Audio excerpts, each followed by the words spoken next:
જ્યાં જ્યાં સામર્થ્ય દેખાય ત્યાં ભગવાનના મહાત્મ્યનું દર્શન થતું હોય છે, પણ જ્યાં જ્યાં ભગવાનનો સ્નેહ દેખાય ત્યાં ત્યાં ભગવાનના માધુર્યનું પ્રાગટ્ય થતું હોય છે. શ્રીમદ ભાગવતમાં 10મા સ્કંદમાં તમને માધુર્યના દર્શન થશે, અન્ય સ્થાનોમાં ભગવાનના મહાત્મ્યના દર્શન થશે.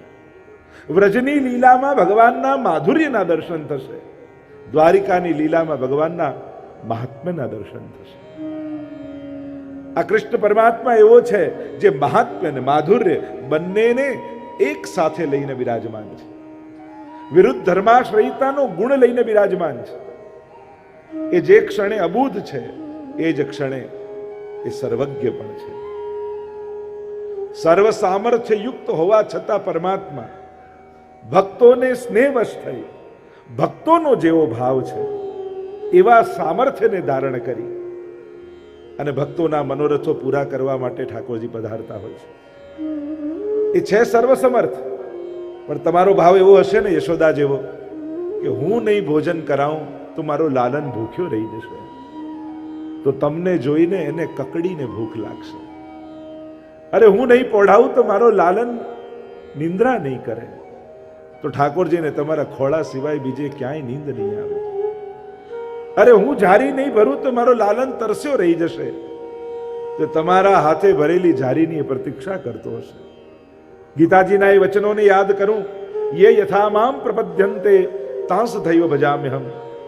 જે રીતે મને ભજે છે હું પણ એને એ રીતે ભજું છું. જેવો ભાવ તમારો છે પરમાત્મા એવા થઈને તમને મળે છે. પરમાત્મા તો રસો વૈસહ છે અને રસને પોતાનો આકાર નથી હોતો. જે પાત્રમાં રસ લો રસ એવા આકારનું થઈ જાય. તમે પાણીને પવાલામાં મૂકો તો પવાલા જેવો આકાર થઈ જાય, વાટકીમાં મૂકો તો વાટકી જેવું થઈ જાય, થાળીમાં લો તો થાળી જેવું થઈ જાય. એમ રસો વૈસહ એવા પરમાત્મા ભક્તોના હૃદયના જેવા પાત્રો છે એવા થઈને સ્વરૂપ ધારણ કરે છે. એટલે જેવો ભાવ લઈને તમે બેસશો ઠાકોરજી એવા થઈને તમને મળશે. આ જ કૃષ્ણ ચરિત્રની, આ જ કૃષ્ણ ભક્તિની વિશેષતા છે, આ જ એનું માધુર્ય છે. વાર્તા સાહિત્યમાં પ્રસંગ આવે છે ને, પેલા માજી મદન મોહનલાલની સેવા કરતા, ઉભા કૃષ્ણ, વેણુ વગાડતા કૃષ્ણ, અને આજ સુધી જીવનમાં એ સ્વરૂપ સિવાય બીજો કોઈ સ્વરૂપ ભગવાનના જોયા જ નહીં એમણે. અને એકવાર કોઈ વૈષ્ણવ બાલકૃષ્ણલાલને ઝાંપીજીમાં પધરાવી એમના ઘરે પધરાવી ગયા, અને જ્યાં ઝાંપીજી ખોલ્યા એ તો યાત્રાએ જતા રહ્યા. અને માજીને થયું કે જો આ જરાય ઠાકોરજીનું ધ્યાન નથી રાખતો, ઠંડીને કારણે ઠાકોરજી કેવા વળી ગયા છે. એને બાલકૃષ્ણલાલ જોયા જ નહોતા, અને આવા વળેલા કૃષ્ણ.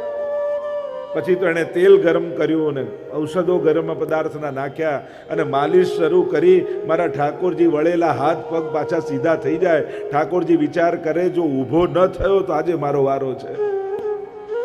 અને ઇતિહાસ એમ લખે છે કે બાલકૃષ્ણલાલ મદન મોહનલાલ થઈ ગયા, ઊભા થઈ ગયા, ઠાડા થઈ ગયા. અને આજે પણ એ સ્વરૂપ બિરાજે છે પુષ્ટિ માર્ગી હવેલીમાં, જે બાલકૃષ્ણલાલમાંથી મદન મોહનલાલ થયા. કૃષ્ણ ભક્તિનું માધુર્ય એ છે, ભક્તનો જેવો ભાવ હોય એવા થઈને ભગવાન મળે છે. મર્યાદા ભક્તિમાં જેવા ભગવાનનું સ્વરૂપ એ રીતે કૃપા. પુષ્ટિ ભક્તિમાં હવેલીમાં ભલે એ જ સ્વરૂપ બિરાજતું હોય, પણ તમે જે ભાવ લઈને જાઓ ઠાકોરજી એવા થઈને તમને મળે. એ જ ગોવર્ધનનાથજી, જેનો વાત્સલ્ય ભાવ હશે ને એને બાળક જેવા લાગશે. આજે કેવા સુંદર નાના બાળક જેવા ઠાકોરજી લાગી રહ્યા. જેનો સાખ્ય ભાવ હોય ને સખા જેવા લાગશે, જેનો માધુર્ય ભાવ હશે ને પ્રિયતમ જેવા લાગશે. પ્રભુ એ જ છે જેનો જેવો ભાવ.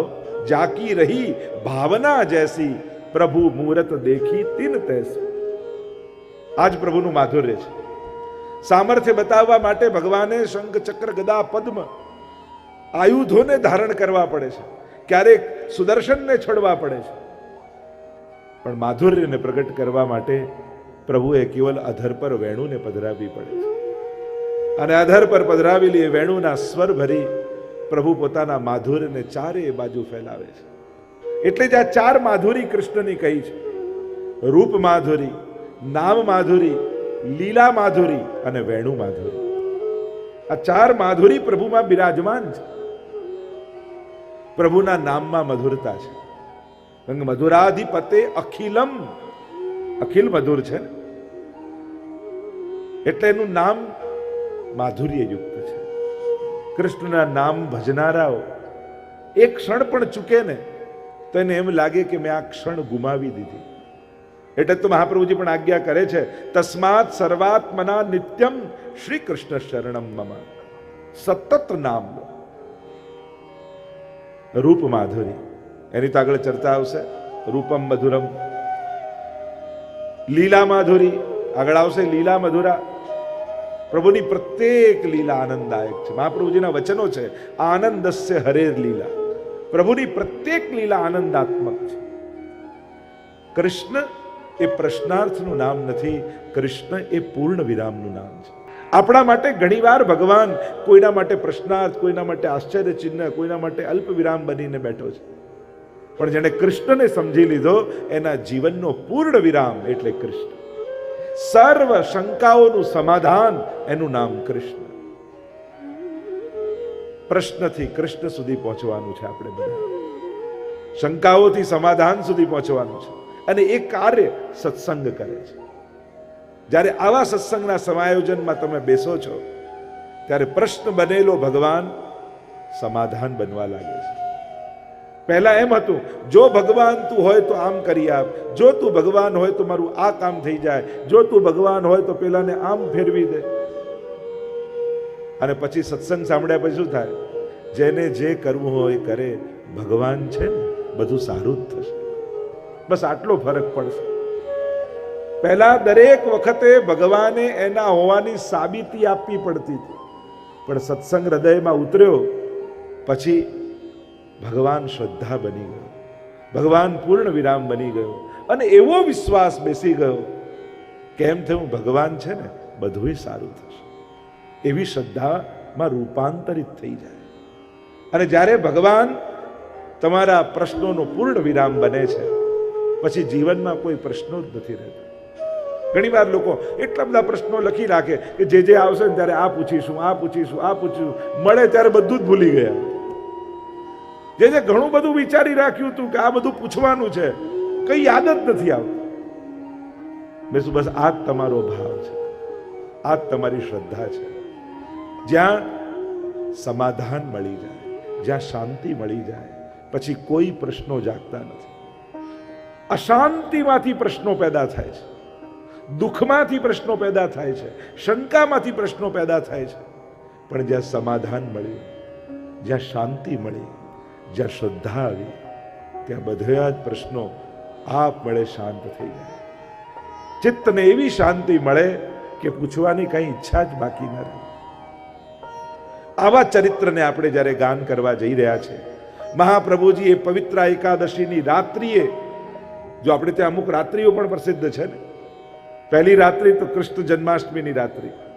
તમદ્ભુતમ બાલકમંબુજે ક્ષણમ ચતુર્ભુજમ શંખ ગદા દ્યુદાયુધમ શ્રીવત્સલક્ષ્મમ ગલસૌભિકૌસ્તુભમ પીતાંબરમ સાંદ્ર પયોદ સૌભગમ. ચતુર્ભુજ રૂપે પરમાત્મા પ્રગટ થયા કારાગ્રમાં અને ગોકુલ પધાર્યા. બીજી રાત્રિ રાસલીલાની રાત્રિ. વેણુનાદ કરીને ગોપીઓને બોલાવ્યા. મહારાત્રિ શરદની તાસામાવિર્ભૂત શૌરી સ્વયમાન મુખાંબુજ પીતાંબર ધરસ્ત્રગ્વી સાક્ષાત મન્મથ મન્મથ. સાક્ષાત મન્મથ પરમાત્મા ગોપીઓના પરિકરની મધ્યમાં પ્રગટ થઈ ગયા. અને ત્રીજી રાત્રિ જે વૈષ્ણવ માટે વિશેષ છે, અને એ છે શ્રાવણ શ્યામલે પક્ષે એકાદશ્યા મહાનિશી સાક્ષાત ભગવતા પ્રોક્તમ તદક્ષર સૌચ્યતે.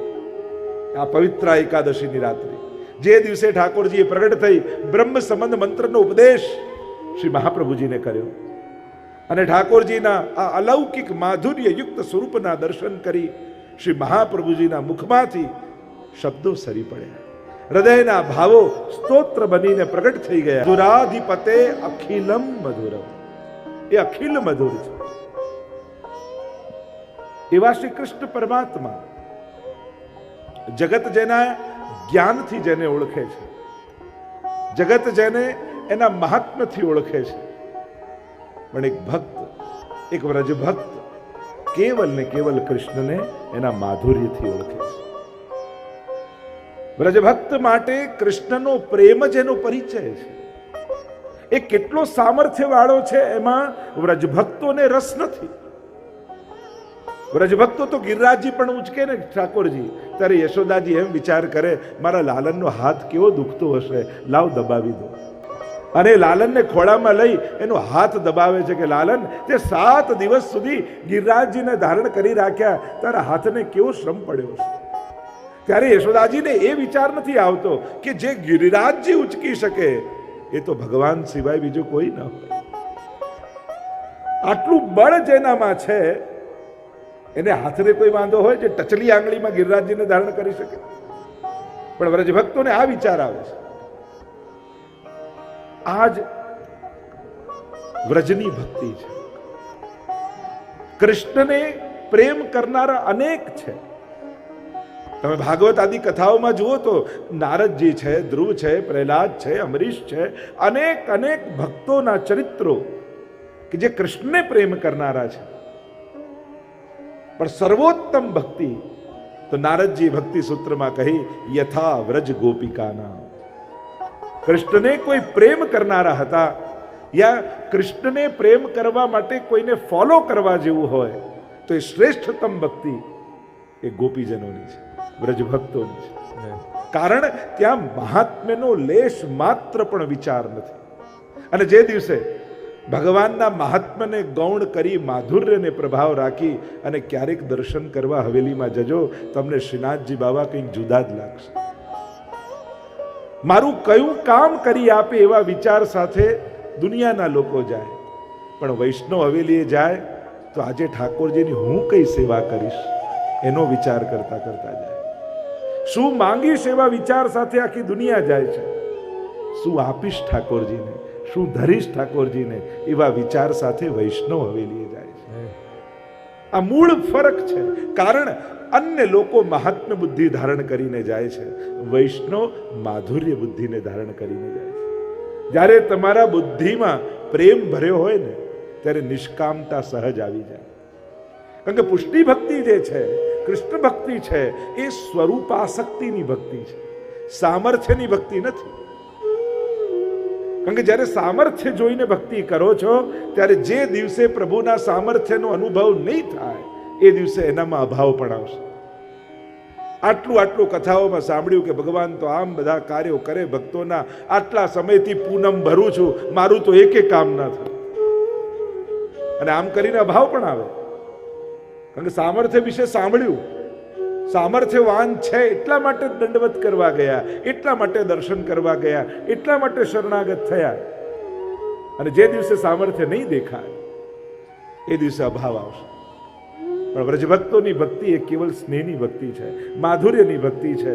પ્રભુ કેટલા બળવાન છે, કેટલા સામર્થ્યવાન છે, ગોપીજનોને એમાં કોઈ રસ નથી. બસ એ અમને પ્રેમ કરનારો છે, એ અમને સ્નેહ કરનારો છે, અમે એને ચાહીએ છીએ. બસ એ કરુણામય થાય કે કઠોર થાય અમને કોઈ ફેર પડતો નથી. અમે કૃષ્ણને પ્રેમ કરીએ છીએ. અને આવો જ્યારે પ્રેમ પ્રગટે છે ત્યારે ભક્તિમાં માધુર્ય ભળી જતું હોય છે. અને જ્યારે માધુર્ય ભળી જાય છે ત્યારે નિષ્કામતા સહજ આવી જાય છે.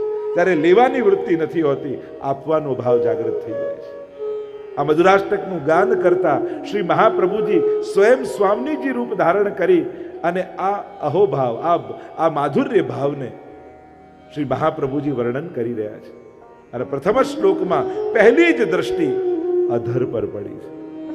અધરમ મધુરમ વદનમ મધુરમ નયનમ મધુરમ હસિતમ મધુરમ હૃદયમ મધુરમ ગમનમ મધુરમ મધુરાધિપતે અખિલમ મધુરમ મધુરાધિપતે અખિલમ મધુરમ. અધરમ મધુરમ, જેને જોતા જ ભક્તોનો ધૈર્ય ખૂટી જાય એ જ અધર છે. અધરામૃત કહીએ છીએ ને, જે આ ધરાનું નથી, જે લૌકિક નથી, એ જ અધરામૃત છે. ભગવાન તમારો સંસાર વધારતા નથી. ભગવાન કૃપા કરે છે ત્યારે તમારો ભાવ વધારે છે, તમને અલૌકિકમાં આસક્તિ કરાવે છે. આપણી વ્યાખ્યા ઊંધી છે. આપણે એમ માનીએ છીએ કે ભગવાન કૃપા કરી તો મારું ઘર થઈ ગયું, ભગવાને કૃપા કરી તો મારી ગાડી થઈ ગઈ, ભગવાને કૃપા કરી તો હું ધનવાન થઈ ગયો, ભગવાને કૃપા કરી તો મારો પરિવાર થઈ ગયો.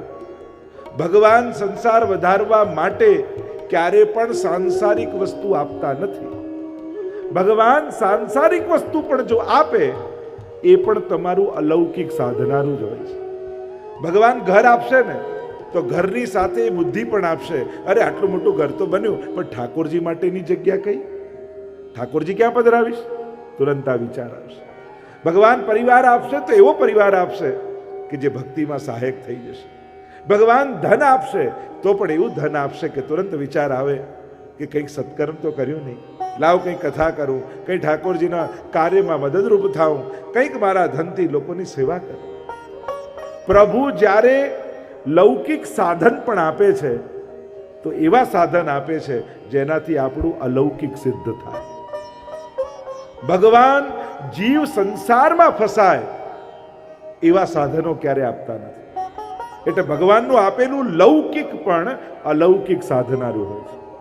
એટલે જ્યારે જ્યારે તમારા લૌકિક સાધનોથી તમારા અલૌકિકની સિદ્ધિ તમે કરો યા તમારા થકી કોઈ અલૌકિક કાર્ય થાય તો માનજો આ આપેલું ભગવાનનું હતું.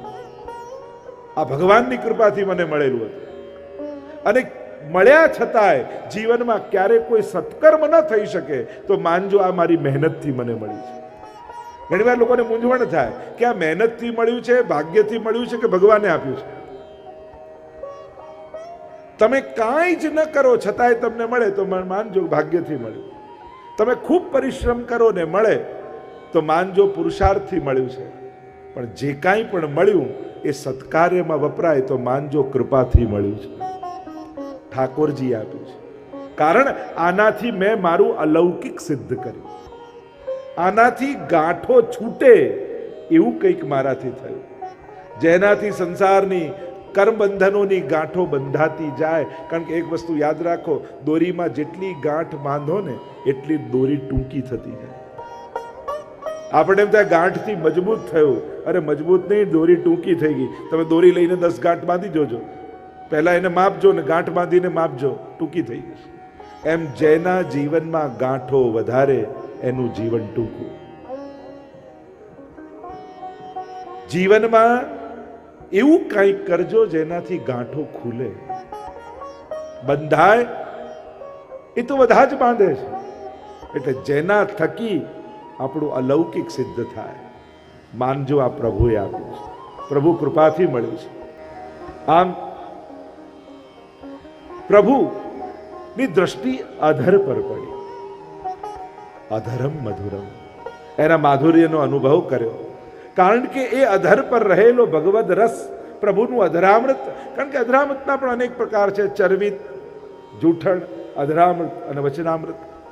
અધરાચાર્ય કાર્યમાં મદદરૂપ છે. અને એટલા માટે આ અધરામૃત બને તો આ બંધ કરી દે. આ જે અધરામૃત છે એ લૌકિકતાનો નાશ કરનારું છે. જ્યારે પણ નિત્ય પ્રભુનો અધરામૃત તમે ગ્રહણ કરો છો તમારી સંસાર આસક્તિ સમાપ્ત થાય છે. અને એટલા માટે ગઈકાલે આપણે ઘણી વિસ્તારથી અધરામૃત પર ચર્ચા કરી. લગભગ અધરામૃત પર જ આખો સમય આપણો ગયો. કારણ આખી સૃષ્ટિનું જે પુષ્ટિ સૃષ્ટિ છે એનો આધાર પ્રભુનું અધરામૃત છે. જેમ મેં વાત કરી હતી બિંદુ સૃષ્ટિ અને નાદ સૃષ્ટિ, એનું પ્રાગટ્ય જ એમાંથી છે. તો એ અધરને વંદન કરીએ. અધરમ મધુરમ વદનમ મધુરમ. પ્રભુનું વદન એટલે મુખારવિંદ, એ મધુર છે. અને મુખારવિંદ ઉપર અનેક ગાથાઓ, અનેક કથાઓ, અનેક કવિતાઓ, અનેક શ્લોકો લખાય. ભક્તના જીવનનો આધાર પ્રભુના મુખના દર્શન છે. એટલે હું તો ઘણી વાર એટલે જ કહું ને, આ આખો દિવસ જ્યાં જુઓ ત્યાં ભગવાન દેખાવા જોઈએ. કદાચ એવું ન થઈ શકતું હોય, આંખ ખુલે ત્યારે સૌથી પહેલા પ્રભુના દર્શન થાય, એનો પ્રયાસ આપણે કરવો જોઈએ. અને આ મુખારવિંદ એ સાધારણ નથી. આ મુખ જોઈને તો મોટા મોટા દેવો મોહિત થઈ ગયા છે. આ મુખ જોઈને તો મોટા મોટા ઋષિઓ મૂર્છિત થઈ ગયા છે. વદનમ મધુરમ. રસખાનની વાર્તા જુઓ, કેવળ શ્રીનાથજી બાબાના ચિત્ર જોયા મુખારવિંદ અને એવી લગ્ની લાગી કે હવે મેળવો છે તો શ્રીનાથજી બાબાને, અને ચિત્ર લઈને આખા બ્રજમંડળમાં ફરે છે. આ મારો મહેબૂબ મને ક્યાં મળે છે? અને જ્યાં શ્રીનાથજીની ઝાંખી થઈ, શ્રીજીના થઈ ગયા. એવા તો અનેકવિધ પ્રસંગો. એ આગ્રાની બજારમાં નાચનારી ગણિકા મેરો મન ગિરધર છબી પર અટકે, પ્રભુના મુખારવિંદના દર્શન કરે. ગોપીઓ પણ વારે ઘડીએ એ જ કહે છે, પ્રભુ આપના આ મુખારવિંદને જોઈએ છે ત્યારે અમારું મન ભ્રમર બનીને એ મુખ કમલનું પાન કરતું રહે છે. સ્વયં ભીષ્મજી બાણ સૈયા પર સૂતા છે. જો જેના પર કૃપા હોય ને એ જ બાણ સૈયા પર સૂતા સૂતા પણ પ્રભુના મુખારવિંદના સૌંદર્યને માણી શકે. ત્રિભુવન કમનમ તમાલ વર્ણમ રવિકર ગૌરવ રામ્બરમ દધાને વપુરલક કુલા વૃતાનનાબ્જમ વિજય સખે रतिरस्तु में नवद्या. भीष्म जी ने बड़ी सुंदर स्तुति करते कहा, देखो बाण सैया पर सोए हुए हैं भीष्म जी. आखું શરીર બાણોથી વિંધાયેલું હોય અને એવી વિકટતામાં પણ જે સૌંદર્યને માણી શકે એ જ વૈષ્ણવ છે. જોને નાથદ્વારા દર્શન કરવા જઈએ, આટલી ભીડ હોય છતાં એક ઝાંકી મુખારવિંદની થઈ જાય અને વૈષ્ણવ આટલા વિપરીત સંજોગોમાં પણ શ્રીજીના સૌંદર્યને માણીને આવી જાય છે. આ મહાપ્રભુજીની કૃપા છે. ભીષ્મજી વહી કહ રહે, પ્રભુ ત્રિભુવન કમનમ તમાલ વર્ણમ. પ્રભુ ત્રિભુવન में કોઈ કમનીય હોય તો એ આપ છો. આપનાથી સુંદર આ જગતમાં બીજું કોઈ નથી. એમાં પણ આપનું મુખ કમલ, કમલ મુખ દેખત તૃપ્તિ ન હોય. આ મુખારવિંદને જોતા ક્યારે સંતોષ થતો નથી, સદાય અતૃપ્તિ બની રહે છે. આપણે ગમે તેટલી વાર ઠાકોરજીના દર્શન કરીએ પણ હજી જ્યારે દર્શન કરવા જઈએ ને એમ થાય હજી 10 મિનિટ દર્શન ખુલ્લા રહે તો સારું. આજ પ્રભુના અસીમિત સૌંદર્યનું પ્રમાણ છે. લૌકિક ગમે તેટલા સુંદર વ્યક્તિનો ફોટો રાખો, 2 દિવસમાં એમ થશે કે આને કાઢો, આ ફોટો બદલો. પણ પ્રભુને નાનપણથી જોતા આયા, હજી એની આસક્તિ ઘટતી નથી. એવા કમનીય પ્રભુ છે. પ્રભુનું મુખ કમલ કેવું છે? જો આપણે ત્યાં કેટલાક તત્વોને પ્રભુના મુખારવિંદ રૂપ માનવામાં આવે છે. વદનમ મધુરમ. ગિરિરાજજીના મુખારવિંદ એ પ્રભુનું મુખારવિંદ છે. આપણે ત્યાં અમુક મુખોને પ્રભુના મુખ માનવામાં આવે છે. આજે પણ ગિરિરાજજીમાં જઈએ તો મુખારવિંદમાં ભોગ ધરીએ છીએ, કારણ કે ગિરિરાજજીનું મુખારવિંદને સાક્ષાત પ્રભુનું મુખારવિંદ માનવામાં આવે છે. એટલે આજે પણ જે ભોગ ધરીએ અને ગિરિરાજ બાબા પ્રસન્નતાથી આરોગે છે. અરે ગોવર્ધન યાગ સમયે જ્યારે ગિરિરાજ બાબા 1000 ભુજાથી પ્રગટ થયા ત્યારે ભક્તો આવીને કહે છે કે પ્રભુ તારું અને ગિરિરાજજીનું મુખારવિંદ એક સરખું છે. પ્રભુ કહે મારું જ રૂપ છે. જો વ્રજને આખું શરીરની ભાવના કરો તેનું મુખ એ ગિરિરાજજીમાં છે. બીજું, યજ્ઞ કુંડનો અગ્નિ એ પ્રભુના મુખારવિંદ રૂપ માનવામાં આવે છે. આજે પણ યજ્ઞ કરતા હોય ત્યારે યજ્ઞમાં જ્યારે પણ હોમીએ તો ભૂદેવો એમ કે આ રીતે આરોગાવતા હોય એવો ભાવ કરો, આમ પકડીને મુખ પધરાવવામાં આવે. અગ્નિ મુખારવિંદ છે. મુખાદ અગ્નિ રજાયત. બ્રાહ્મણનું મુખ એ પણ ભગવદ મુખ માનવામાં આવે છે. એટલે જ આપણે ત્યાં કોઈ પણ સત્કર્મ સમયે બ્રાહ્મણ ભોજન કરાવતા હોઈએ છીએ, બ્રહ્મ ભોજન. શાસ્ત્ર એમાં એમ કહ્યું, બ્રાહ્મણોશ્ચ મુખમાસિત અજાયત. એમ પુરુષોક્તમાં કહ્યું, મુખમાંથી પ્રાગટ્ય છે અને એટલા માટે બ્રાહ્મણનું મુખ પણ ભગવાનનું મુખ માનવામાં આવે છે. એવા અનેક તત્વો. એ રીતે જ ગાયનું મુખ પણ ભગવાનનું મુખ માનવામાં આવે છે. એટલે જ આપણે ત્યાં કોઈ પણ શુભ પ્રસંગે ગૌગ્રાસ કાઢવામાં આવે છે, કારણ કે ગાય જો મુખમાંથી લે તો એ ભગવાનનું મુખ છે. એ જ રીતે પુષ્ટિ માર્ગીય વૈષ્ણવ માટે ગુસાઈજીએ સર્વોત્તમ સ્તોત્રમાં મહાપ્રભુજીનું એક નામ કહ્યું, શ્રી કૃષ્ણાસ્યાય નમઃ. કૃષ્ણનું હાસ્ય, હાસ્ય એટલે મુખારવિંદ, સાક્ષાત પ્રભુના મુખારવિંદનો જ અવતાર શ્રી મહાપ્રભુજી છે.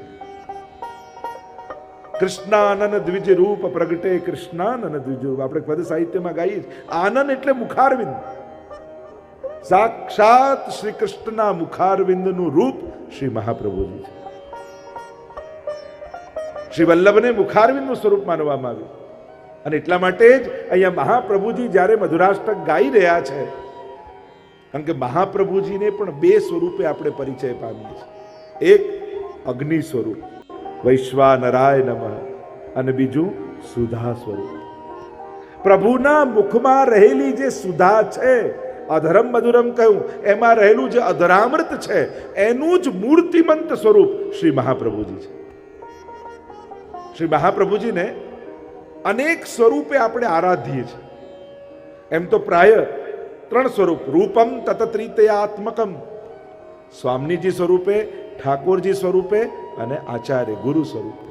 આ ત્રણ રૂપે આરાધ્ય છે. પણ એમના તત્વતઃ રૂપ, જો આ પ્રભુને સમજવા માટે, મહાપ્રભુને સમજવા માટે ત્રણ સ્વરૂપો સમજવા જરૂરી છે. ત્રણ જ્ઞાન હોવું જરૂરી છે: મહાત્મ જ્ઞાન, તત્વ જ્ઞાન અને સ્વરૂપ જ્ઞાન. ગ્રંથોમાં મહાત્મ્યનું વર્ણન કરવામાં આવ્યું ત્યારે ભગવાનનું શું સામર્થ્ય છે. સચ્ચિદાનંદ રૂપાય વિશ્વોત્પત્યાદિ હેતવે, વિશ્વની ઉત્પત્તિ સ્થિતિ ને લય કર, આ મહાત્મ જ્ઞાન. બીજું છે તત્વ જ્ઞાન. તત્વથી એ શું છે કે સચ્ચિદાનંદ રૂપાય, સચ્ચિદ અને આનંદ રૂપ. સ્વરૂપ જ્ઞાન શું છે તો કે મધુરાધિપતે રખિલમ મધુરમ, રસો વૈસહ, એ કેવલ ને કેવલ આનંદની મૂર્તિ છે, કેવલ ને કેવલ રસની મૂર્તિ છે. આ એનું સ્વરૂપ જ્ઞાન છે. અને જ્યારે આ જ્ઞાન થાય, આ ત્રણ જ્ઞાન થાય, ત્યારે ભાવ દ્રઢ થાય. તો શ્રી મહાપ્રભુજી તત્વતઃ અગ્નિ સ્વરૂપ માનવામાં આવ્યા, કારણ કે એટલે જ અગ્નિકુંડમાંથી પ્રગટ થઈ. પૂર્વમાં તમે ઇતિહાસ જુઓ તો યજ્ઞ નારાયણ ભટ્ટ જ્યારે સોમ યજ્ઞ કરી રહ્યા હતા અને એમાં આહુતિ આપી, ત્યારે સોમ યજ્ઞની અગ્નિમાંથી પ્રભુ પ્રગટ થયા અને વચન આપ્યું, તમારા કુળમાં 100 સોમ યજ્ઞ પૂરા થશે ત્યારે હું તમારા કુળમાં જન્મ લઈશ. અને લક્ષ્મણ ભટ્ટજી દ્વારા 100 સોમ યજ્ઞ પૂરા થયા ત્યારે શ્રી મહાપ્રભુ વલ્લભાચાર્ય સ્વરૂપે પ્રભુ પ્રગટ થયા. અને ચંપારણ્યમાં અગ્નિકુંડની મધ્યમાં બાળક પડેલું છે, જાણે સંકેત કરી રહ્યું છે, એ યજ્ઞકુંડમાંથી પ્રગટ થઈને જેણે વચન આપ્યું હતું એ જ હું પાછો ભૂતલ પર આવ્યો છું. 100 સોમ યજ્ઞ પૂરા થયા એટલે. અને એટલા માટે એ જે યજ્ઞકુંડમાંથી, અગ્નિકુંડમાંથી મહાપ્રભુજી પ્રગટ થયા, અગ્નિરૂપ. અને બીજું મહાપ્રભુજીનું જે સ્વરૂપ માનવામાં આવે છે એ સુધારૂપ માનવામાં આવે છે.